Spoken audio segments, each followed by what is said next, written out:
We were driving to a family reunion when I suddenly knew it was a trap. I told my husband, "Turn the car around right now." He trusted me, and that choice saved our lives. But my revenge began the moment I realized my own son had set us up. "Turn the car around, Mark, right now." My voice came out so sharp that even I barely recognized it. 1 second I was staring through the windshield at the long country road leading to my son's house for our family reunion, and the next, every bit of color drained from my face. My hands went cold. My heart started pounding so hard it felt like it was trying to break out of my chest. My husband glanced at me, confused, then looked back at the road. "Evelyn, what is it?" "Please," I whispered, then louder, "turn the car around now." He had been married to me for 38 years, long enough to know when I was simply upset and when I was truly afraid. He did not argue again. He gripped the steering wheel, checked behind us and made a quick turn onto the narrow shoulder. Gravel snapped under the tires. My breathing came fast and shallow as our car pointed away from the reunion, away from the house where our son Daniel had promised there would be laughter, music, barbecue, balloons for the grandchildren, and one big happy day for the family. But I knew better now. Because just seconds earlier I had seen something that turned my blood to ice. A black pickup truck sat hidden behind a row of trees near the end of Daniel's driveway where no guest would park. 2 men were standing beside it. They were not carrying food trays or folding chairs. They were watching the road, watching our car, and one of them had lifted his phone to his ear the moment he saw us coming. And then my own son had stepped out onto the porch, looked straight toward our car, and did not smile. Why would a mother have to run from her own child, and what terrible thing was waiting for us if we had kept driving? My name is Evelyn Carter. I am 66 years old, a mother of 2, a grandmother of 4, and until that day I believed the worst pain a child could give you was coldness. I had no idea a son could do something that would make his own mother fear for her life. As Mark drove faster down the road, he kept glancing at me. "Evie, talk to me." I turned in my seat and looked out the back window. No one was following us yet, but that did not calm me. My chest still felt tight. "Don't go to the house," I said. "Don't stop anywhere near here, just drive." He nodded. "Okay." That was the kind of man Mark was, steady, quiet. The sort of husband who did not need every answer right away. Still I could feel his worry filling the car. We drove in silence for almost 5 minutes before he pulled into an old gas station with a faded blue sign and a small diner attached to it. It was the kind of place truckers stop for coffee. A few people stood near the pumps. An elderly woman was watering flowers by the diner door. Safe enough, I thought. Safe enough for a moment. Mark parked beside the building and turned off the engine. Now he looked straight at me. "Tell me everything." I opened my mouth, but for a second no words came out. My throat felt dry. I reached for the bottle of water in the cup holder, unscrewed the cap with shaking fingers and took a sip. "I saw Daniel," I said. He frowned. "Well, of course you did. We were going to his house." "No," I said, "I saw his face." That made Mark go still. There are some things you only understand after building a life with someone. A stranger would not know what I meant, but Mark did. He knew I was talking about the look in our son's eyes. Daniel had my dark hair and Mark's strong jaw. As a boy he had the brightest grin in the world. When he was 7 he used to run to the door every evening shouting, "Dad's home!" When he was 10, he once cried for an hour because he found a baby bird on the sidewalk and wanted to save it. When he was 16 he started changing, little by little. He lied more, he laughed less. He became secretive, proud, easily angry. But even then, even through all of that, I could still usually find a little softness in his face. Not today. Today when he stepped onto that porch and looked at our car, his expression was hard, flat, almost waiting. Like he knew exactly what was about to happen. Mark leaned back slowly. "What else did you see?" "The truck, the men," I swallowed. They were hiding Mark, they were not guests. And Daniel looked at them before he looked at us. Mark's brows pulled together. "You're sure?" "Yes," I gripped his arm. And then one of those men lifted his phone. It felt wrong. Every part of me said it was wrong. He looked through the windshield at the empty road. Could it be some kind of work thing? Maybe Daniel hired help for the party. I wanted that to be true. I wanted it more than anything. But deep inside, I already knew the answer. "You didn't see his face," I said quietly. That was not a son waiting for his parents. That was a man waiting for something to begin. Mark exhaled slowly and rubbed his chin. "Then we call the police." The words should have comforted me. Instead they made my stomach twist. Because if we called the police, then I would have to explain the thing I had stayed silent about for 3 months. And silence, I was beginning to understand, is often where trouble grows. I looked down at my wedding ring. My hands had stopped shaking a little, but only a little. "There's something I should have told you," I said. Mark's face changed at once, not angry, just alert. "What is it?" Before I could answer, my phone buzzed in my purse. "Daniel." My whole body stiffened. Mark looked at the screen, then back at me. "Don't answer if you don't want to." But I already knew I needed to hear his voice.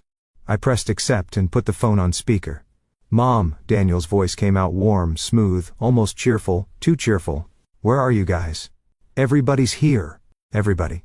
That word sent a chill through me, because I was no longer sure who everybody really meant. I tried to keep my voice steady. "We had to stop for gas." There was a tiny pause, tiny but there. "That's strange," he said. "Dad filled the tank before you left." Mark's eyes lifted to mine.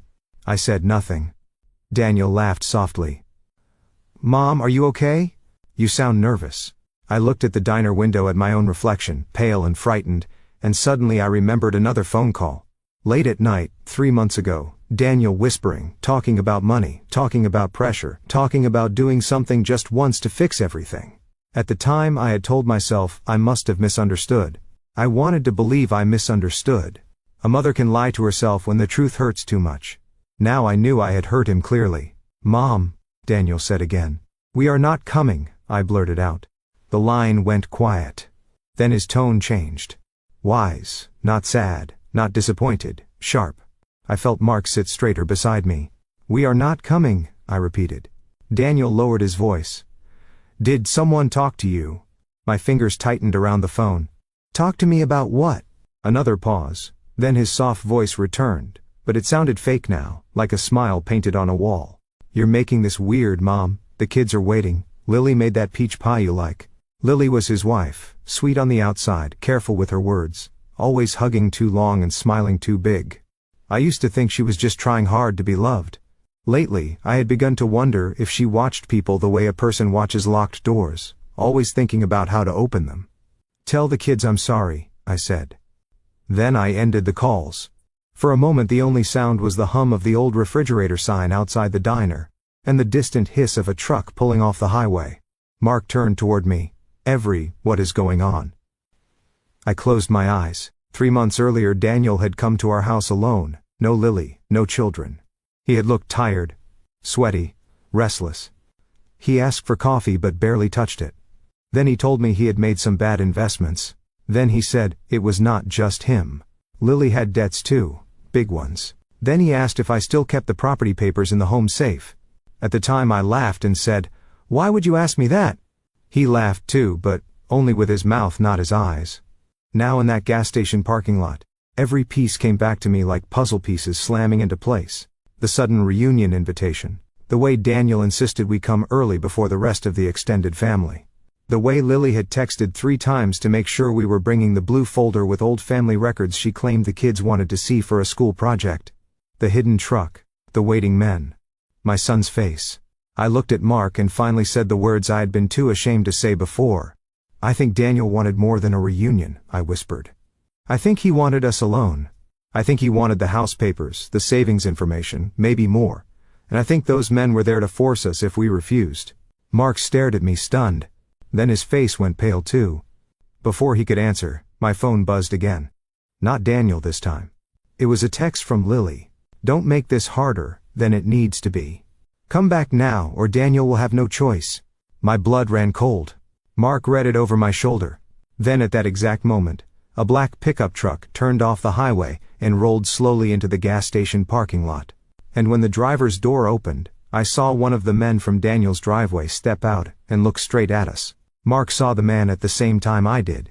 He did not shout. He did not panic. He just reached for the car keys again and said in a low voice, "Get down." I slid low in my seat so fast my purse spilled open across the floorboard. Lip balm tissues, my reading glasses, a packet of peppermints, all of it scattered near my shoes. My heart hammered so loudly I could barely hear anything else. Through the side window, I saw boots crossing the cracked pavement of the gas station. Slow steps, calm steps. The kind that belong to someone who believes they already have control. Mark started the engine. The black pickup stopped 2 rows away, blocking the easiest path out. The man who stepped out was tall and broad in the shoulders. He wore a faded brown jacket and a baseball cap pulled low. From where I sat, I could not see all of his face, but I did not need to. I knew that body. I knew that walk. He was one of the two men hiding near Daniel's driveway. The diner door opened behind us. A waitress came out carrying a tray of empty glasses, saw the truck, saw our car and slowed down. The old woman with the flowers had stopped watering. Even the air seemed to freeze. The man lifted one hand like he was greeting a friend. Mark put the car in reverse. The man's smile disappeared. Then another truck pulled into the lot behind us. My breath caught so hard it hurt. "They boxed us in," I whispered. Mark's jaw tightened. "Not yet." He turned the wheel sharply, drove backward over the curb, and cut across a patch of dry grass behind the gas station. The car bounced so hard I hit my shoulder against the door. I grabbed the handle above the window, and held on. A trash can flew sideways in the mirror. Someone shouted. The black truck roared to life behind us. We shot past the diner and onto a smaller side road that ran behind the station. Gravel sprayed under the tires. My husband was not a man who drove wild. He obeyed speed limits. He used turn signals on empty roads. But in that moment he drove like a man who understood that our lives mattered more than rules. I twisted around in my seat and looked back. The truck was following us. "Call 911, Mark said. My fingers fumbled over the screen. I hit the wrong button twice before I finally made the call. The operator answered, calm and clear, and I tried to explain through my shaking breath that we were being followed near Miller County Road, that we had reason to believe men were trying to stop us, that our son's family reunion might have been a setup. Even to my own ears it sounded unbelievable. The operator told me to stay on the line and keep describing where we were. I did. I read street signs. I described the truck. I told her there were at least two men, maybe more. I did not mention Daniel's name at first. Saying it out loud felt like swallowing broken glass. The road curved through open fields and thin trees. The truck stayed close enough for me to see dust rolling off its hood. Then it sped up. "Mark," I said, my voice cracking. "They're getting closer." I knows. Ahead of us the side road split. One way led toward town. The other cut deeper through older farmland and empty storage buildings. Mark took the town road without hesitation. The truck followed. I pressed the phone closer to my ear. The operator said deputies were on the way, but the nearest patrol car was still several minutes out. Several minutes. It sounded like forever. Then my phone beeped with another call coming through. Daniel. I ignored it. Then, Lily. I ignored that too. Then Daniel again. Mark glanced at me for half a second, put it on speaker. I answered. "Mom, stop this right now," Daniel said, and the fake scared. I stared ahead at the road. "You sent men after us." "No," he snapped. "I sent friends to bring you back before you ruined everything." Everything. The word struck me like a slap. "What did you plan to do?" I asked. "Scare us, corner us, take our papers, take our money." "It was not supposed to be like this," he said. That hurt more than if he had shouted. Not because it made things better, but because it proved they were real. Mark kept driving, eyes fixed on the road. I said, "Then tell me exactly what it was supposed to be." Daniel's breathing came through the speaker hard and uneven. For a moment I heard voices in the background, Lily saying something sharply, a child laughing far away that almost made me cry. Children were there, our grandkids were there, near whatever ugly thing their parents had built. Then Daniel spoke again, lower this time. "You were just supposed to sign some things." My hand shook so badly, I nearly dropped the phone. "Sign what?" "Transfer papers, loan papers, temporary authority forms." It was only until I could fix the business mess. Mark let out one bitter breath through his nose, but said nothing. I whispered, "You invited us to a family reunion, so you could trap us into signing away our home." "It's not just the home," Daniel burst out. "You always do this. You make it sound crueler than it is. I'm drowning here." "And so you thought you could drown us too," I shot back. There was silence. Then he said the one thing I will never forget. "You were never going to lose anything if you cooperated." The truck behind us moved closer. My stomach turned. That word cooperated told me more than any confession could. It meant he already expected resistance. It meant the men were not there for decoration. It meant he had planned for fear. I said very quietly, "I don't know who you are right now." His voice cracked for the first time. "Mom, please, if you go to the police, I'm finished." I almost laughed, not because anything was funny, but because the sadness had become too big for normal feelings. "You should have thought of that before you set a trap for your own parents." Then I ended the calls. For a few seconds, neither Mark nor I spoke. The road widened ahead, and at last we reached the edge of a busier highway.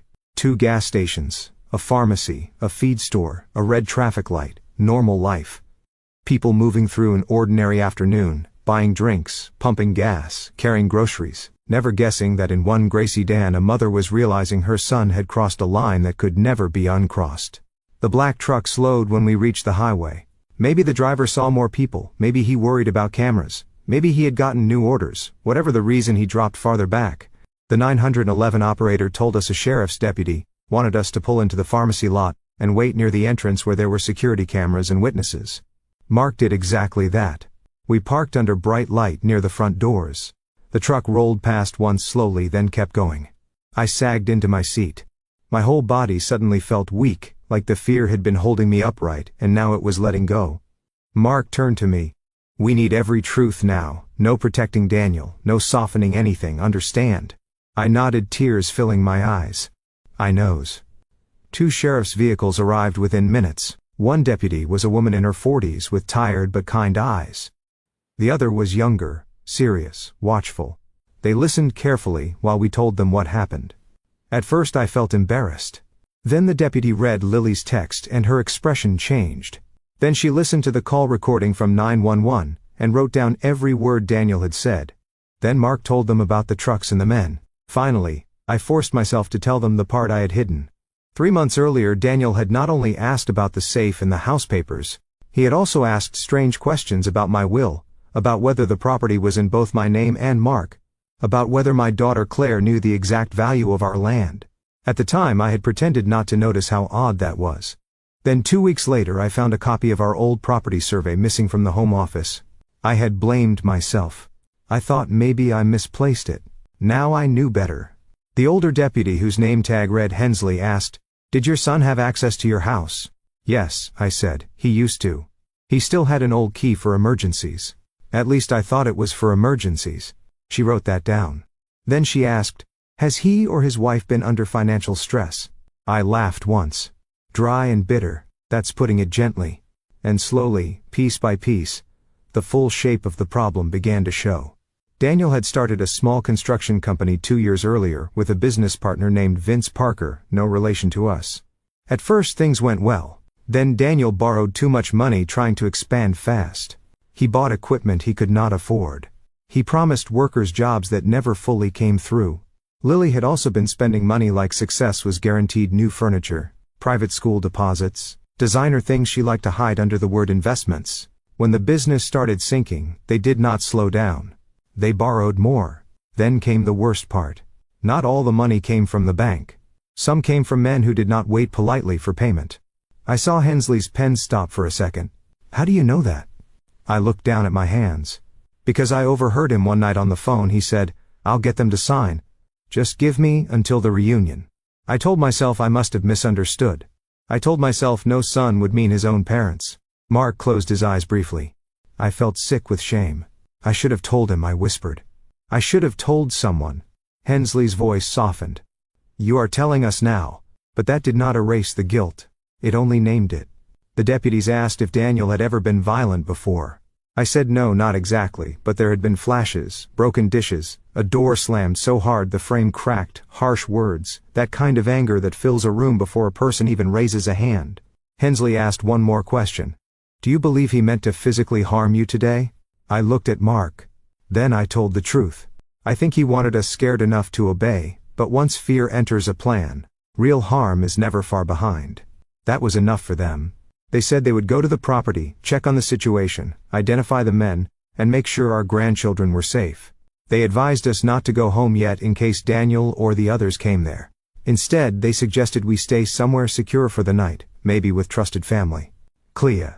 My daughter lived 40 minutes away in the next town. She was practical, strong, and impossible to fool. Suddenly I wished I had called her the moment Daniel started acting strange weeks ago. We drove to Clea's house under police advice. One patrol car followed for part of the route, then peeled away once we were close. The whole drive there, I kept expecting my phone to ring again. It did not. That silence felt worse. Clea opened the door before we even knocked twice. She took one look at my face and pulled me inside without asking a question. Her husband, Ben, locked the deadbolt right away. Their teenage sons were told to go upstairs. Then Clea sat me at the kitchen table, made tea I barely tasted, and listened to everything. At first she looked stunned, then angry, then something even sadder. Hurt.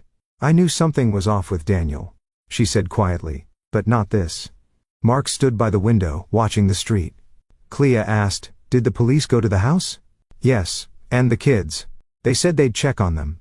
Clea pressed both hands against her mouth, then lowered them. Those poor children. That was the thing about Clea. Even in anger she looked for the smallest innocent people in the room. The evening dragged on, every minute felt stretched, the sun went down, Ben turned on porch lights, Clea kept her phone in her hand, Mark paced. I sat at the table thinking about Daniel at 5 years old, Daniel at 10, Daniel at 18, Daniel on his wedding day, Daniel holding his first baby, and every memory kept crashing into the next one, until I could not separate the son I loved from the man who had set a trap. At around 8:30, Deputy Hensley called. I put her on speaker. Her voice was calm, but there was an edge under it. We went to the reunion address. Most of the guests had already been sent away. Your grandchildren are safe. They're with a neighbor right now while we sought out next steps. I nearly cried from reliefs. And Daniel? Mark asked. There was a pause. Your son is not at the house. The kitchen went still. What do you mean, not there? Clea asked. He left before we arrived, Hensley said. His wife is there. She claims this was a misunderstanding and says the men were only business associates helping with events set up. However, one of the trucks we were given has now been found abandoned near a service road.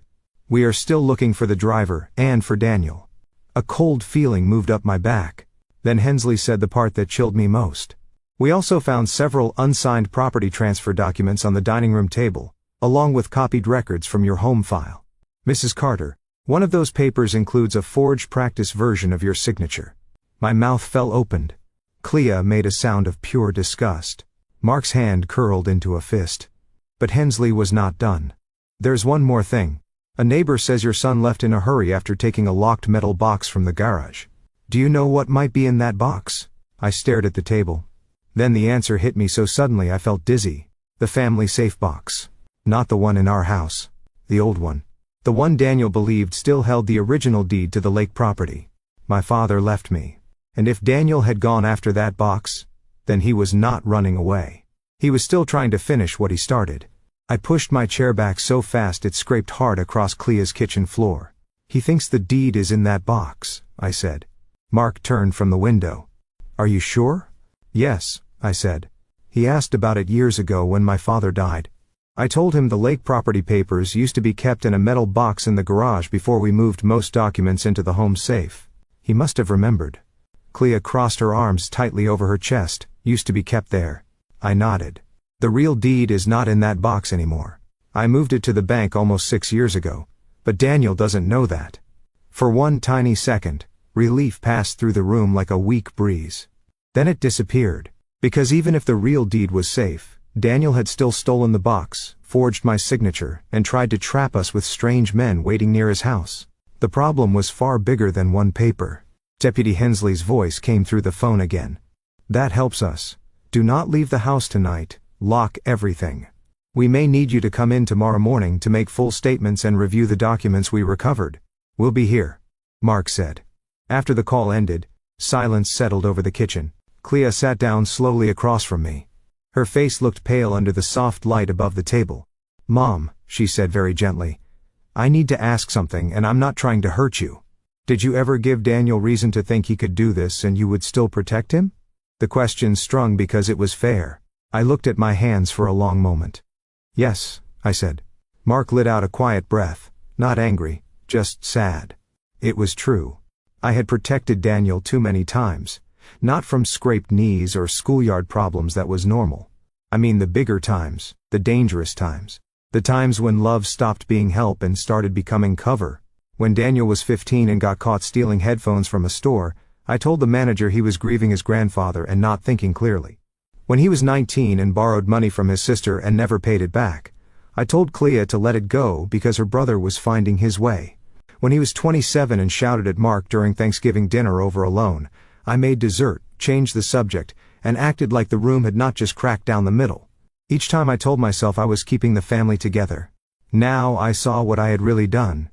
I had taught my son that messes could be softened, explained away, hidden under the tablecloth until company left. Clea did not say I told you so, she did not need to. The truth was already in the room. Ben cleared his throat. We need a plan for tonight. That pulled us back to the present. He checked the locks again. Clea closed the curtains.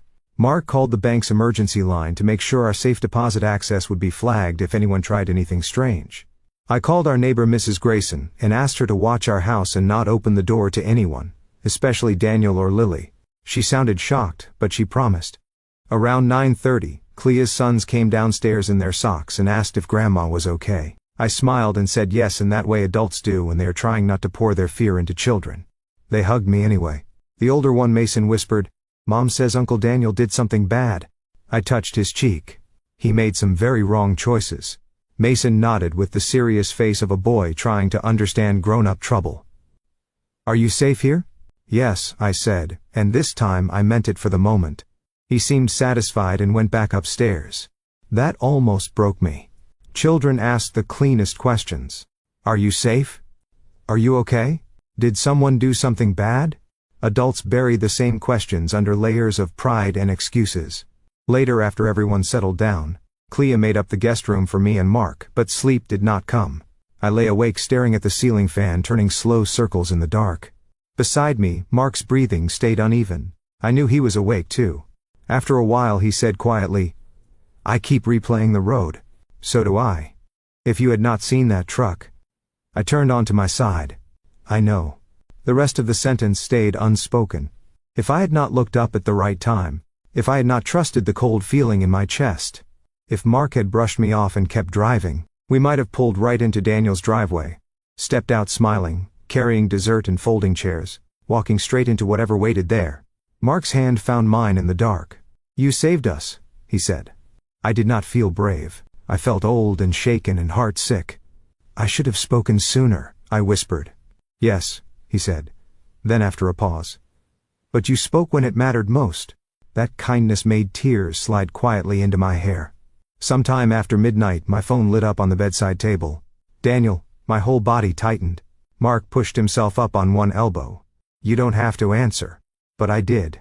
I stepped into the hallway, so I would not wake anyone, and pressed the phone to my ear.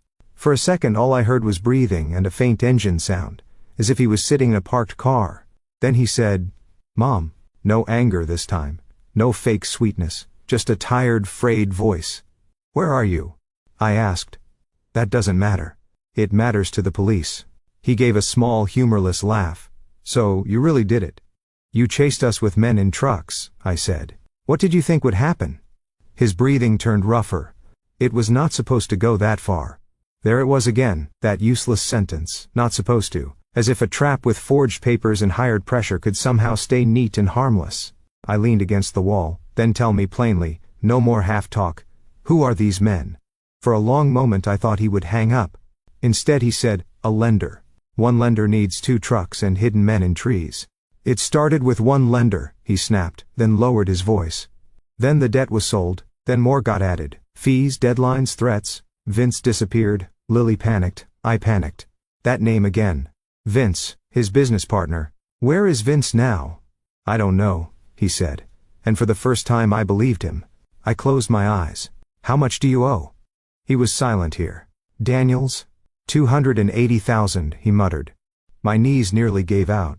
I had expected a mess, not that size of a mess. How? His voice rose sharply. Because I was trying to build something. Because every time I got close something went wrong. Equipment got delayed, contracts fell through, workers wanted paying. Lily kept saying one good deal would fix everything. Vince kept saying borrow now, pay later. It kept stacking up. And instead of telling us the truth, you decided to steal from us. I was not stealing, he shouted, then quickly lowered his voice. I was going to put everything back once the next project hit. I almost laughed again from disbelief. It was the laugh of someone standing in the ruins of trust. You forged my name. It was practice. I wasn't going to use that one. Practice for what? I asked coldly. For becoming the kind of man who signs his mother away. He said nothing. Then I asked the question that had been sitting like stone in my chest. Did you know those men might hurt us? His answer did not come right away. That told me enough before he even spoke. I told them not to scare you too much, he said finally. Too much? I slid down until I was sitting on the hallway floor. That phrase settled over me like ice water. Not to scare us too much. As if fear was a knob he could turn carefully. As if danger could be measured and still be moral. Mom, he said. And now his voice sounded shaky. I know how bad this sounds. It sounds exactly like what it is. I was desperate. So were we supposed to be desperate too? No ice. His voice broke off. For a second I heard another voice near him. A woman's voice, Lily, sharp and fast, then a car door shut. I sat up straighter. Is Lily with you? He did not answer. Daniel, are the children with you? Knows. At least that. Then he said something that made my stomach drop again. She's blaming me for all of it now. Of course she was. I had seen Lily's kind before, smiling in daylight, shifting blame in the dark, but I also knew this was not all hers. No one forced Daniel to invite us to that house. No one forced him to keep going after seeing our car turn away. Those were his choices. What do you want from me? I asked. His next words came out small, almost boyish. Tell them I didn't mean to hurt you. I stared into the dark hallway. For 1 week, foolish second, I almost heard not the grown man but the little boy who once cried over a baby bird. Then I remembered the trucks, the forged papers, the text from Lily, the phrase cooperate, the phrase not too much, and something inside me hardened in a clean, painful way. No, I said. He inhaled sharply. You need to tell the truth yourself, I continued. And you need to turn yourself in. Moms, no. Listen to me now. This is the part where your life can still become honest. Not easy, not pleasant, not clean, but honest. You go to the police, you tell them everything, every name, every paper, every lie, or you keep running and become exactly the man you are pretending not to be. For a moment there was only breathing. Then he whispered, "You always loved Claire Moore." The words hit me so suddenly, I almost dropped the phone. It was such an old wound, such an old excuse, and hearing it now in the middle of all this wreckage made something click into place. This was part of his story about himself. Maybe not the whole story, but part of it. The belief that someone else was favored, someone else was trusted more, someone else had it easier, and therefore the rules that held other people in place did not need to hold him. Daniel, I said quietly. That is a lie you have fed yourself for years. He did not speak, Claire. Claire took responsibility. Claire told the truth even when it made her look bad. Claire accepted no when no was the answer. You wanted rescue without honesty. You wanted help without humility. That is not the same thing. A long silence followed. Then he said, "If I turn myself in, they'll tear this family apart." No, I said. You already did that. And I ended the calls. I sat on the hallway floor for a long time after that, holding the phone in my lap and staring at nothing. Finally, Mark opened the bedroom door, and found me there. He sat beside me without a word. I leaned into him and cried quietly, not with loud sobs, just a deep tired grief that felt like it had no bottom. By morning, I had no tears left. Claire made coffee. Ben drove the boys to school and told them there was a family emergency. Mark shaved with a hand that trembled only once.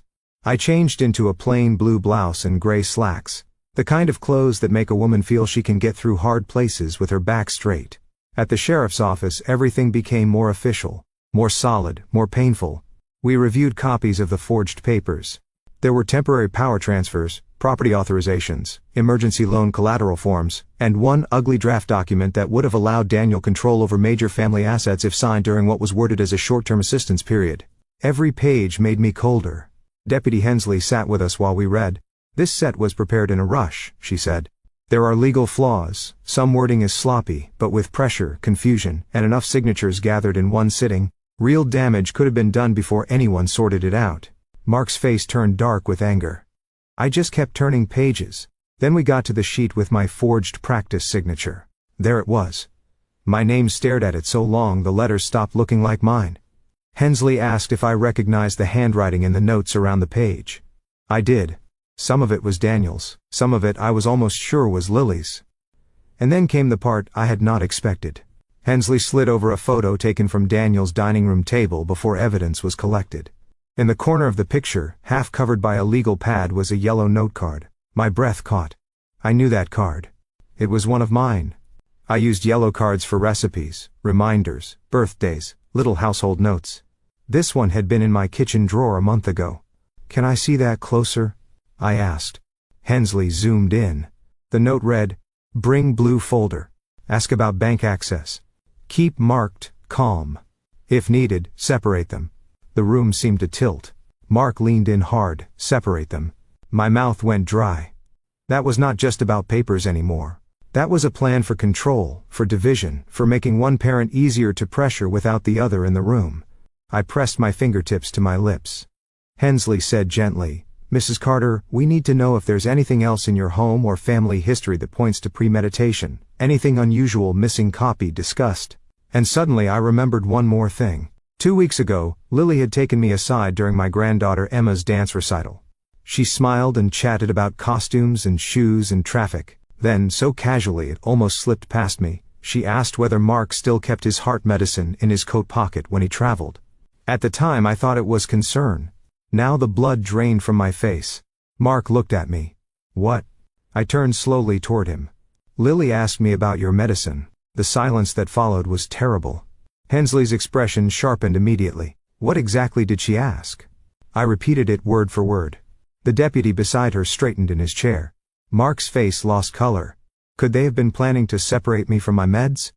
he asked. I stared at the yellow card again. "Keep Mark calm, if needed, separate them." My heart pounded. Maybe it meant only keep him talking. Maybe it meant lead him away. Maybe it meant create confusion.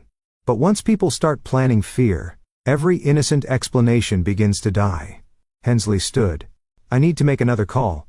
She stepped out with the younger deputy, leaving me and Mark in a small interview room that suddenly felt too tight. Mark looked at me with quiet horror, heavy. I reached for his hand across the table. "You're here, you're safe. For now," he said. That was the truth of it, for now. A few minutes later, Hensley returned. But her face told me the day was about to get worse before she even sat down. "We've located Lily," she said, "but not under normal circumstances." My stomach dropped. "She was found at a motel 20 miles east of town," Hensley continued. "She was trying to leave with cash, jewelry, and a folder of copied family financial records, and she was not alone." I gripped Mark's hand harder. "Who was with her?" he asked. Hensley looked directly at me. "Your grandson, Tyler." For a second, I truly thought I had heard her wrong. "Tyler?" I repeated. Deputy Hensley nodded once. "Yes." My chest tightened so fast I had to press a hand against it. Tyler was Daniel and Lily's oldest child, 14 years old, all elbows and sneakers and half-finished jokes.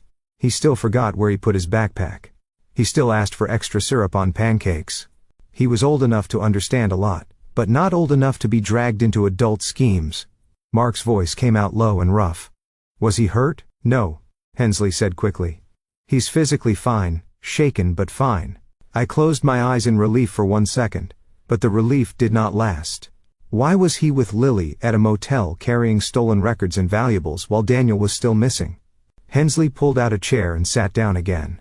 "We are trying to sort out whether Tyler went willingly, whether he understood what was happening, and whether Lily was using him as cover. Right now he is with a juvenile support officer and a family services counselor. He keeps asking for his grandmother." That finished me. Not the forged papers, not even the motel, that sentence. "He keeps asking for his grandmother." I put both hands over my face and breathed in slowly, so I would not fall apart in front of everyone. Mark rubbed my back once steady and warm. Claire, who had come with us to the station and was sitting against the wall, whispered, "Oh no, oh Tyler." Hensley let the silence sit for a moment, then said, "There's something else you need to know. Tyler told the counselor he heard his parents arguing last night after your car turned around. He says Lily wanted to leave immediately with the documents and whatever they could carry. Daniel wanted to keep looking for the metal box because he thought it contained the original lake deed. They split up. Lily took Tyler and left. Daniel kept driving. That picture formed in my mind too easily. Panic breaking opened their fake little plan. Blame flying back and forth, and in the middle of it a child caught like a suitcase being pulled from one car to another. Claire stood and began packing. She took her own son while running from the police. That alone tells me what kind of mother she is. I did not answer. I was thinking about Tyler's face. I was thinking about the younger children too, Emma and Noah.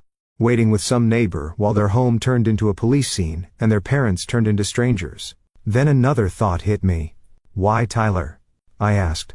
Hensley's eyes flicked to her notes. According to him, Lily told him they were taking a little trip because the family was having drama and she needed help carrying bags. He says she promised him fast food and told him not to ask questions. Mark muttered something under his breath that I could not fully catch, but I knew it was anger. I looked at Hensley. Can I see him? She hesitated, then nodded. Likely yes after we finish here, but before that we need to know whether Tyler may have seen or heard anything important. I sat up straighter and forced myself back into the room. Ask me. She turned a page. Has Tyler ever been used before to pass messages, carry papers, unlock doors, things like that? At first I wanted to say no.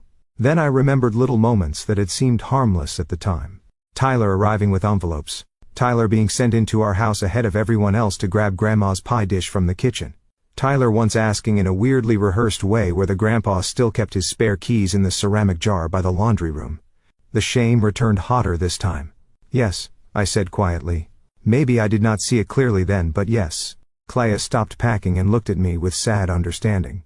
She was not blaming me. That almost hurt more. Hensley wrote that down. You are helping more than you realize. Maybe, but it did not feel like help. It felt like walking backward through my own mistakes and naming them one by one. We spent another hour with statements and timelines. The station felt cold, too bright, full of footsteps and ringing phones and doors opening and closing. At some point someone brought paper cups of coffee. I took one and forgot to drink it. Finally, near noon, Hensley led us to a smaller room with softer chairs and a box of tissues on the table. A counselor stood by the window and sitting beside her, shoulders hunched, was Tyler. The moment he saw me, he burst into tears. I was across the room before I even knew I had moved. He stood and crashed into me, all lanky arms and fear and child smell, and held on so tightly my heart ached. I wrapped both arms around him and said the only thing that mattered first. You are safe, you are safe, you are safe. He cried into my blouse like he had when he was 6 and scraped his knee at the park. Mark put a hand on Tyler's shoulder. Hey buddy. Tyler looked up at him with red eyes. I didn't know, Grandpa. I promise I didn't know what they were doing. I know, Mark said at once. We sat together. The counselor asked gentle questions. Tyler answered in broken pieces at first. Then more clearly as he calmed down. He said the reunion had been real on the surface. Food had been set out. Some relatives were invited for later. But Lily told him and Emma that Grandma and Grandpa were coming early because we need to talk about grown-up family business. Daniel had been angry all morning. He kept checking his phone. 2 men came to the garage before guests arrived.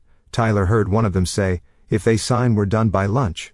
My stomach sank. Then Tyler said something that made Clea cover her mouth. I heard Dad say, just keep Mom busy and keep Grandpa outside if he gets difficult. There it was again. The separation, the planning, the calm little steps of betrayal. The counselor asked Tyler if he knew what papers were involved. He nodded weakly. I saw Grandma's name on a bunch. Mom said it was just for a loan and Grandpa was too stubborn to understand grown-up business. My throat hurt. Then Tyler told us about the argument. After we turned around and left, Daniel threw a chair on the porch. Lily screamed that he had ruined everything by letting us get too close to the hidden truck. One of the men shouted that time was up and somebody else would collect what was owed if Daniel could not. That's somebody else. Even now, we still did not know who sat above all this mess. Tyler said Daniel drove off looking wild and angry, and Lily rushed through the house throwing jewelry, cash and folders into bags. When Tyler asked what was happening, she told him they were going on an adventure and that he was the strong one she could count on. That phrase made my hands clench. Children want to be useful. That is why selfish adults use them so easily. At that point, the counselor paused the questioning because Tyler was getting overwhelmed. I held his hand while he drank water. He would not let go of my fingers. Then he looked at me and asked the question I had dreaded. Is Dad going to jail? Nobody spoke for a second. You can lie to children to protect their bedtime. You should not lie to them when their world is already falling down. I stroked his hair back from his forehead. Dad did something very wrong. The police have to deal with that. Tyler's chin trembled. But he's still my dad. I know, I said softly. And loving someone does not make what they did okay. That made him cry again, but quieter this time, with the sad understanding of someone learning one of life's worst lessons too early. Before we left the room, I bent down and looked him right in the eye. None of this is your fault. Not one bit, do you hear me? He nodded. Your job now is to tell the truth. That is how good people begin cleaning up bad messes." He whispered, "Okay." And I think that was the moment I understood what my revenge truly needed to be. Not yelling, not spite, not ruining people for the joy of it. Truth, truth in bright rooms. Truth on paper. Truth in front of judges and children and family members who had been fed lies. Truth that could not be sweet-talked away. That would be my revenge. The afternoon moved fast after that. Claire took Tyler home with her so he could be somewhere safe and quiet with people who loved him. Family services began arrangements for Emma and Noah too. Lily was being held for questioning. Daniel was still nowhere. By 3 o'clock I was exhausted down to my bones. But I refused to go home. Instead I told Mark and Claire I wanted one thing before the day ended. "I want every lock changed," I said. Mark nodded immediately. "And I want the whole family to know why." Claire blinked. "You want to tell everyone today?" "Yes." Both of them stared at me. A week ago I would have begged for privacy. I would have said, "Let's keep this quiet. Let's protect the grandchildren. Let's avoid scandal. Let's give Daniel room to explain." But secrecy had already done enough damage. "No more hiding," I said. "No more protecting lies with silence." Mark's face softened, and under all the pain I saw a little pride there. So that evening, with the sheriff's office aware, and our lawyer already contacted, we gathered what immediate family we could by phone and video call. My sister Ruth, my cousin Janet, Daniel's younger brother-in-law, Claire's husband beside her, a few others. No gossip chain, no dramatic performance. Just the people who needed truth before 4 stories reached them first. I sat at Claire's dining table with my back straight and told them. I told them there had been a trap disguised as a reunion. I told them forged papers were found. I told them Daniel had involved outside men connected to debt. I told them Lily had fled with stolen records, and Tyler in tow. I said the grandchildren were safe. I said we were cooperating with police. I said there would be no more pretending. The reactions came in waves. Shock, tears, questions. One relative kept saying, "No, no, no," under her breath. Another asked if I was absolutely sure. Claire answered that one before I could. Ruth cried openly, and then apologized for crying, which made me want to cry too. Janet asked the practical questions about custody school, and whether the children would need overnight bags from the house. Not one person defended Daniel once they heard the facts plainly. That mattered. Because lies grow strongest in confusion, the more clearly I spoke, the smaller his false story became. At one point cousin Janet said, "Evelyn, you sound stronger than I've heard you in years." I looked down at my folded hands. "I had to become stronger," I said. "The old version of me helped create this by swallowing too much." Nobody argued with that. When the calls ended, the house was quiet again. Claire reheated soup that none of us really wanted, but we ate because human beings still need dinner even when their family is falling apart. Tyler sat at the far end of the table, eyes swollen, spoon moving slowly. Emma and Noah had arrived by then too, sleepy and confused, clinging close to Claire. The little ones did not know the full truth yet. They only knew Mom and Dad were in trouble, and Grandma kept kissing their heads too often. After dinner I tucked Emma into the guest bed beside Noah, while Claire handled Tyler in Mason's room. Emma looked up at me with those wide-cutter eyes and asked, "Did I do something bad at the reunion?" The question nearly split me open. "No, sweetheart." "Then why did everybody leave?" I smoothed her hair because some adults made bad choices, not you. She seemed to accept that in the way tired children do. "Will Mommy come tomorrow?" I kissed her for it because I could not promise what I did not know. "Tomorrow you will be with people who love you." When I stepped out of the room I had to lean against the hallway wall for a second and gather myself. This was the true cost, not papers, not money, not even legal danger. Children lying in borrowed beds asking what they did wrong. That night after the kids were asleep and the house had settled, Mark and I sat on the back porch under Claire's yellow porch light. The air was cool. Somewhere down the street a dog barked once and fell silent. Mark held a mug of tea gone cold between his hands. "You were right," he said quietly. "About what?" Silence. He looked out into the yard. "We both used it. You more than me maybe, but I did too. I let things slide because I thought peace was the same as healing." I nodded. "So did I." He turned to me. "Not anymore." "Not anymore," I agreed.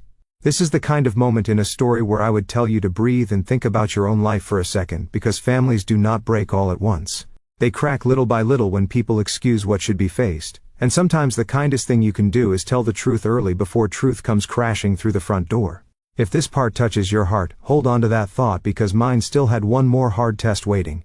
At around 10:15, Deputy Hensley called again. I answered at once. Her voice was clipped and urgent. "Mrs. Carter, we've located Daniel's truck." I stood up from the porch chair so fast it tipped backward. "Where?" "Near the old Carter Lake property access road." Every bit of air seemed to leave my body. The lake property, my father's land, the place with the small cabin, the tools shed, the fishing dock, and the old storm cellar under the hill. A place Daniel knew from childhood. A place quiet enough to hide in. A place tied directly to the deed he thought he needed. Mark was on his feet now too, reading my face before I even put the phone on speaker. Hensley continued. "There are signs someone is there, possibly armed, and we found something else at the scene." My voice came out thin. "What?" "A handwritten note left under the truck windshield. It appears to be for you." I gripped the phone harder. "What does it say?" There was a brief pause and then she read it. "Come alone, Mom, you owe me one last conversation." And under that, in Daniel's writing, were 6 words that made my blood run cold. "Bring the real deed or else." I stared into the dark yard so hard that for a second I could not see anything at all. "Bring the real deed or else." Mark took the phone from my hand and put it on speaker. "Deputy. What does or else mean? Did he say who he's threatening?" "We don't know yet," Hensley said. "That's why I need you both to stay where you are. Do not go to the lake property. We are sending officers there now." But even before she finished, I knew exactly what Daniel was doing. He was reaching for the oldest trick in a broken family. Fear, make the mother panic, make her think only she can fix it, make her rush and alone carrying the thing he wants. And for the first time in my life, I was not going to let my son use my love that way. "We are not coming," I said firmly, "and I'm not bringing anything." "That is the right choice," Hensley said. "Stay available. We may need to ask about the property layout." After the call ended, Mark picked up the porch chair and set it back on its legs. "You're shaking," he said. "I knows. Sit down." "I don't want to sit down." I wrapped my arms around myself and looked toward the dark line of trees beyond Claire's backyard. "He used to fish there with your father," I said softly. "He used to beg for one more hour on the dock every summer." Mark's face tightened. "That boy is gone right now." I swallowed hard, maybe. But the man he became still knows exactly which memories to use against me. Claire stepped out onto the porch, having heard enough from the kitchen to understand something bad had happened again. When I explained, her eyes flashed with anger. "He wants you scared and alone," she said, "so we do the opposite." And that is what we did. We went inside. We spread an old county map on Claire's dining table. I marked the dirt access road, the cabin, the dock, the storm cellar, and the side trail that cut through the trees toward the back of the property. Mark told them where the gate tended to stick. I told them where Daniel would likely hide if he wanted to watch the road before being seen. Deputy Hensley stayed on the phone while other officers moved in. Every minute felt like 10. Nobody touched the tea Claire made. Tyler stood in the hallway in his socks, face pale, listening even though he was supposed to be in bed. I finally brought him into the kitchen and sat him beside me, because pretending children do not hear things does not stop them from hearing. At last Hensley called back. Her voice was lower, now controlled. "They found Daniel in the cabin." My fingers tightened around the edge of the table. "Is anyone hurt?" "No one is hurt. He had no firearm. He did have the metal box, your copied records, and several papers spread across the table. He also had your husband's old pill organizer." Mark went still. I closed my eyes so it had been real. The questions about his medicine, the note about keeping him calm, separating us. Maybe Daniel planned only to control him, maybe not. But once that line gets crossed, safety stops being guesswork and becomes action. "He's in custody?" Claire asked. "Yes," said Hensley. "He surrendered after a short standoff. He was agitated, but he gave up." The whole room seemed to exhale at once. Then Tyler asked in a tiny voice, "Did Dad say anything?" Hensley was quiet for a second before answering. "Yes. He said he wanted to talk to his mother." Tyler looked down. I took the phone back. "I'll come tomorrow." Mark turned sharply, heavy. "I said tomorrow," I replied, meeting his eyes, "at the station in daylight with the truth sitting between us." Hensley agreed that would be safer and wiser. We ended the call. Then the house fell into that strange hush that comes after danger changes shape. The chase was over, the hiding was over, But pain was not over. The hardest part had simply become different. That night I slept for barely 2 hours. In the morning I dressed carefully, not because clothes could save me, but because dignity matters when your heart is trying to fall apart. I wore a cream blouse, a navy skirt, low shoes, and my late mother's small pearl earrings. I wanted to look like myself, solid and plain and impossible to bully. At the station they took me to a private room. Daniel was already there with his wrists free now, but his future no longer free at all. He looked terrible. His hair was messy, his eyes red, his face gray with exhaustion. For one flicker of a second I saw the little boy who used to sleep with one sock on and one off. Then I remembered the trucks, the forged name, the note, the pill organizer. I sat down across from him. He whispered, "Mom." "No," I said quietly. "You listen first." He blinked, surprised. Maybe he still thought I would come in crying and begging for an explanation that could soften this. But that mother had stayed back on the road when she told her husband to turn the car around. "You set a trap for us," I said. "You invited your parents to a family reunion so strangers could pressure us into signing over control of our home, land, and accounts. You let your wife pull your children into the mess. You copied private records from our house. You forged my signature. You chased us when we left. You took your father's medicine, and you tried to scare me into bringing the real deed to the lake property. Every one of those choices was yours." Tears filled his eyes almost at once. I was desperate. "I know you were desperate," I said. "Desperate as a feeling this was a plan." He flinched like the words hit him. Then he started talking fast, almost tripping over himself. Vince had disappeared after using Daniel's company to hide debt. The lender was worse than Daniel first knew.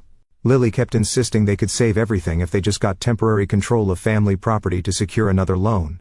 Daniel said he never meant for violence, that the men were only supposed to scare us into signing, not hurt us. He said he panicked when we drove away. He said Lily pushed him. He said he hated speak until the excuses ran out and only bare words remained. Then I said the thing he needed to hear most. "You did not ruin everything in one day. You built this one excuse at a time." He looked at me with such raw misery that I almost looked away, almost. "But here is the part that still belongs to you," I continued. "You can tell the full truth, not pieces, not blame. All of it, every debt, every paper, every person involved." He stared at the table. "Would that change anything?" "Yes," I said. "It would change what kind of man you are from this day forward." For a long time he said nothing. Then very quietly he nodded. And he did tell the truth. Not all at once and not proudly, but fully enough for the police and lawyer to connect the whole chain. Vince had introduced Daniel to a private lender after the business started failing. Lily knew more than she admitted and helped organize the reunion trap because she believed family assets could save them and that we would get over it later. The hidden men were there to intimidate, block exits, and keep us from leaving until the papers were signed. The yellow note was written partly by Lily, partly by Daniel. The question about Mark's medicine was not supposed to kill him. Daniel insisted only to make him easier to pressure if he got stressed. Hearing that still made me sick, but at least it was said plainly. No more shadows. Lily was charged too. The lenders were investigated. Vince was later found in another state and brought back to answer for fraud. It took months for the legal process to grind forward, but it did. And meet. My revenge was not loud. It was not cruel. It was clean. I refused to lie for them. I gave every statement. I turned over every document. I stopped telling myself family shame was worse than family truth. I worked with Claire and Mark to protect the grandchildren. Temporary custody arrangements were made. The children stayed mostly with Claire and Ben while the courts sorted everything out. Tyler went to counseling. Emma stopped waking up crying after a few weeks. Noah began smiling again when Mark took him fishing at a safe little pond near Claire's house. One Sunday afternoon, a month after the arrest, Tyler sat beside me on Claire's porch swing and asked, "Grandma, do you still love Dad?" It was the kind of question only a child would ask so directly. "Yes," I said after a moment, "but love is not the same as trust." He thought about that. "Will you ever trust him again?" I looked out at the yard where Emma and Noah were chasing bubbles. "Not in the old way," I said. "Trust has to be rebuilt with truth, and truth takes time." Tyler nodded slowly. "I think I get that." He did get it too young, but he got it. Months later, after court dates and long meetings and difficult paperwork, Daniel wrote me a letter from county jail before sentencing. He did not ask me to save him. That was new.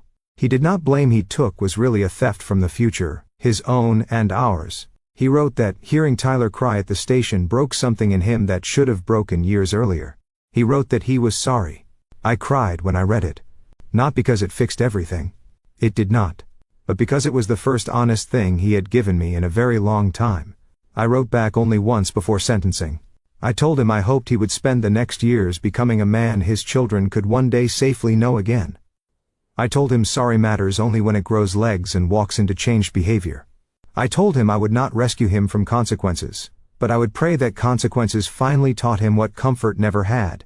He was sentenced. Lily was sentenced too, though differently because of her role. Vince got his own separate punishment. The business collapsed completely. The house Daniel and Lily lived in was lost. It was ugly, and sad, and very public. But the children were safe. That is what mattered most. As for me and Mark, we changed the locks, changed the alarm system, moved more records to the bank, and changed something even bigger in the family. We changed the rules. No more secret loans, no more access just in case. No more swallowing strange behavior to keep dinner peaceful. Claire said the family finally felt honest even in grief. She was right. A year later, we held a real family reunion. Not at Daniel's old house, not anywhere tied to lies. We held it at Claire's place in the backyard, under strings of warm lights. There were folding chairs, potato salad, sticky lemonade for the kids, and music from a little speaker that kept cutting out whenever Noah danced too close to it. Tyler grilled burgers beside Mark. Emma helped me set napkins on the table. Noah ran in circles until he fell down laughing. Nobody hid in trees. Nobody waited with trucks. Nobody asked for signatures. At sunset, Tyler came and stood beside me while everyone else talked and laughed. "This feels different," he said.